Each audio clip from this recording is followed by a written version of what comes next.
స్వచ్ఛ ఆంధ్ర స్వచ్ఛ దివాస్ కార్యక్రమానికి పార్వతీపురం మన్యం జిల్లాలో రాష్ట్ర మహిళా శిశు సంక్షేమ శాఖ మంత్రి గుమ్మడి సంధ్యారాణి శ్రీకారం చుట్టారు. ప్రతి 3వ శనివారం స్వచ్ఛ ఆంధ్ర స్వచ్ఛ దివాస్ కార్యక్రమాన్ని నిర్వహించాలన్న ప్రభుత్వ ఆదేశాల మేరకు సాలూరు మున్సిపాలిటీలో మంత్రి కార్యక్రమాన్ని ప్రారంభించారు. ఈ సందర్భంగా మంత్రి చీపురు పట్టుకొని రహదారులను శుభ్రం చేశారు. రహదారి పక్కనే ఉన్న బాలికల ఉన్నత పాఠశాల ఆవరణలో కలుపు మొక్కలను తొలగించారు. అనంతరం పరిసరాల పరిశుభ్రతను కాపాడదామంటూ ప్రజలతో కలిసి ప్రతిజ్ఞ చేశారు.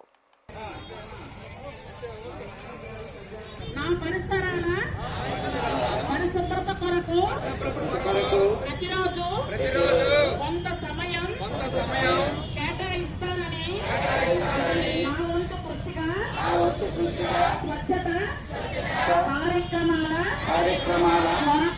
కొరకు శ్రమదానం చేసి పరిశుభ్ర ఆంధ్రప్రదేశ్ సాధించే సంకల్పానికి కట్టుబడి ఉంటారని వేసిన ఈ ముందడుగు ఆంధ్రప్రదేశ్ రాష్ట్రాన్ని శుభ్రపరచడంలో సహాయం చేస్తుందని నమ్ముతూ ఈ రోజు నుండి నా తోటి వారికి కూడా స్వచ్ఛతపై